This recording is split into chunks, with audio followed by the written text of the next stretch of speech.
Welcome to exam सहपाठी। आज के इस क्लास में हम एनसीईआरटी सार संग्रह पुस्तक के इंडियन पॉलिटी सब्जेक्ट को कर रहे हैं और आज का हमारा टॉपिक है नागरिकता यानी कि सिटीजनशिप। तो आइए इसको देखते हैं। भारतीय नागरिकता प्राप्ति के लिए 5 प्रकार हैं। ठीक है, तो आपसे क्वेश्चन पूछा जाता है कि भारतीय नागरिकता कितने प्रकार से प्राप्त की जा सकती है, तो इसे 5 प्रकार से भारतीय नागरिकता प्राप्त की जा सकती है। कौन कौन से प्रकार हैं ये? पहला तो आपका है जन्म से, ठीक है ना, यानी कि आपका जन्म ही आपके देश में हुआ हो। वंशाधिकार द्वारा, यानी कि आपके माता पिता में से कोई एक जो है कहाँ का हो, आपके भारत का हो। पंजीकरण के द्वारा, यानी कि आप जो है भारत सरकार के पास रजिस्ट्रेशन करा करके भी आप नागरिकता प्राप्त कर सकते हो। देशीयकरण के द्वारा, यानी कि किसी दूसरे देश में आप रहते हो, वहाँ को आप छोड़ करके फिर उसके बाद भारत की नागरिकता के लिए अप्लाई कर सकते हो। भूमि अर्जन के द्वारा, अगर भारत सरकार ने किसी देश की भूमि को जो है जीत लिया है तो वहाँ पे जो लोग रहेंगे वो अपने आप भारत के नागरिक बन जाएंगे। ठीक है, तो ये 5 प्रकार आप याद रखना, ये 5 प्रकार आपसे पूछे जाते हैं एग्जाम में। भारतीय संविधान किस प्रकार की नागरिकता प्रदान करता है? तो भारतीय संविधान में एकल नागरिकता का प्रावधान है। ठीक है ना, यानी कि पूरे देश भर में एक ही नागरिकता आपकी होगी, आप भारत देश के नागरिक होंगे। ऐसा नहीं होगा कि आप एक भारत के नागरिक होंगे, दूसरा आप उत्तर प्रदेश के नागरिक हैं, नहीं। ठीक है, वो आपकी दोहरी नागरिकता होती है। संयुक्त राज्य अमेरिका ने दोहरी नागरिकता के सिद्धांत को अपनाया है। तो जो आपका यूएसए यानी कि अमेरिका है, वहाँ पे जो है दोहरी नागरिकता है, यानी कि आपके देश की एक अलग नागरिकता है और जिस राज्य में वो जिस स्टेट में रहता है उसकी अलग नागरिकता है।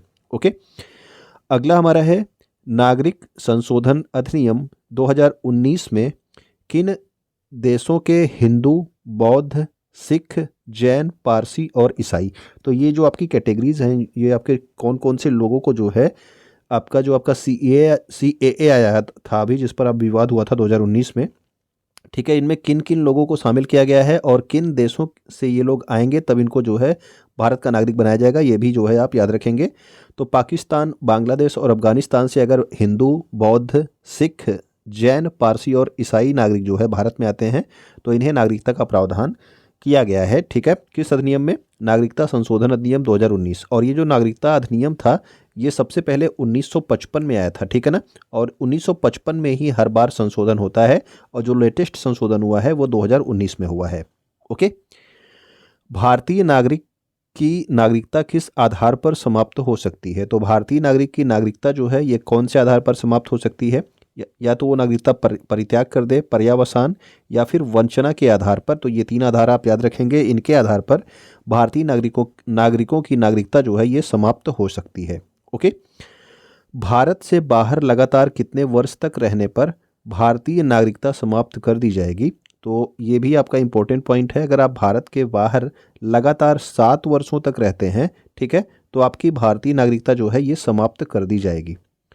प्रवासी भारतीय दिवस कितने समय अंतराल पर मनाया जाता है? तो प्रत्येक वर्ष प्रवासी भारतीय दिवस मनाया जाता है। ठीक है, प्रत्येक 2 वर्षों पर। ठीक है, प्रत्येक वर्ष नहीं, प्रत्येक 2 वर्षों पर प्रवासी भारतीय दिवस मनाया जाता है। और कब मनाया जाता है? तो 9 जनवरी को जो है प्रवासी भारतीय दिवस मनाया जाता है।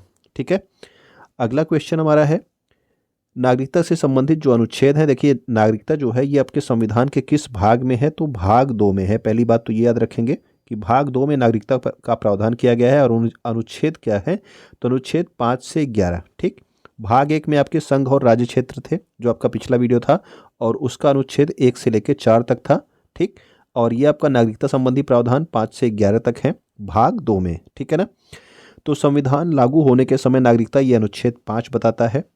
पाकिस्तान से भारत को जो आए थे, इसके लिए एक डेट निर्धारित की गई। उस डेट के पहले जो आपके पाकिस्तान से भारत चले आए थे उनको नागरिकता का प्रावधान अनुच्छेद 6 में दिया गया है। अनुच्छेद 7 में पाकिस्तान से प्रव्रजित व्यक्तियों को नागरिकता के अधिकार प्रदान किए गए हैं। 8 में क्या है? तो अनुच्छेद 8 में भारतीय मूल के वैसे लोगों के नागरिकता के अधिकार जो भारत के बाहर रह रहे हैं, ठीक है, इसके बारे में बताया गया है। अनुच्छेद 9 में आपका नागरिकता समाप्त करने की बात की जा रही है। और किस लिए? जिस व्यक्ति ने स्वेच्छा से विदेशी नागरिकता प्राप्त कर ली तो उसकी जो है भारतीय नागरिकता समाप्त हो जाएगी। ठीक है ना, आप भारत के साथ किसी और देश के नागरिक नहीं रह सकते हैं। अगर आपने कोई विदेशी नागरिकता प्राप्त कर ली है तो आपकी भारतीय नागरिकता को समाप्त कर दिया जाएगा। अनुच्छेद 9 बताता है, कई बार पूछा गया है, याद रखेंगे। नागरिकता संबंधी अधिकारों की निरंतरता। तो अधिकार के बारे में जो है नागरिकता अधिकार के बारे में किसमें बताया गया? अनुच्छेद 10 में। और ये आप याद रखेंगे जरूर, अनुच्छेद 11 आपसे कई बार पूछा गया कि संसद द्वारा कानून बनाकर नागरिकता अधिकारों का नियमन, यानी कि नागरिकता संबंधी अधिकार, जो नागरिकता संबंधी अधिनियम बनाने का अधिकार किसके पास है, तो वो संसद के पास है, ठीक है ना। और ये आपका नागरिकता अधिनियम जो है, जो सबसे पहले कब आया था, ये भी आप याद रखेंगे 1955 में, ठीक। लक्ष्मीमल सिंघवी किससे संबंधित हैं, तो लक्ष्मीमल सिंघवी, इनका नाम आपने सुना होगा एल एम सिंघवी के नाम से। तो एल एम सिंघवी संबंधित हैं आपके दोहरी नागरिकता से, ठीक है, डुअल सिटीजनशिप से संबंधित हैं। किसी व्यक्ति द्वारा भारतीय बैंकों में धन जमा करके भारत की नागरिकता नहीं प्राप्त की जा सकती, यानी कि कोई अगर विदेशी है वो भारतीय बैंकों में अपना धन जमा कर देता है तो उससे जो है भारत की नागरिकता नहीं दी जाएगी, ठीक है ना। ऐसा क्वेश्चन जो है आपके रीजन दे के आपसे पूछा जाता है, तो इस तरह के क्वेश्चन भी आप ध्यान रखेंगे। भारतीय संविधान में एकल नागरिकता का प्रावधान किस देश से लिया गया है, तो अभी आपने देखा कि अमेरिका में जो है, संयुक्त राज्य अमेरिका में दोहरी नागरिकता थी, ठीक है ना, लेकिन एकल नागरिकता भारत में है। और ये कहाँ से लिया गया, तो ये लिया गया है ब्रिटेन से, ठीक है ना, ब्रिटेन से जो है भारत की एकल नागरिकता को लिया गया है। भारतीय मूल के व्यक्ति का, यानी कि जो आपका पीआईओ कार्ड धारक होता है, भारतीय मूल का कोई व्यक्ति है जिसका जन्म भारत में हुआ हो लेकिन अब किसी और देश में रह रहा हो, तो वो भारत में क्या नहीं खरीद सकता, तो वो भारत में कृषि भूमि नहीं खरीद सकता, ठीक है ना। तो कृषि भूमि को नहीं खरीद सकता, ये आप पॉइंट याद रखेंगे। तो ये आपके नागरिकता से संबंधित कुछ इंपॉर्टेंट क्वेश्चंस थे, ठीक है। तो वीडियो अगर आपको पसंद आए तो वीडियो आप लाइक कर देंगे।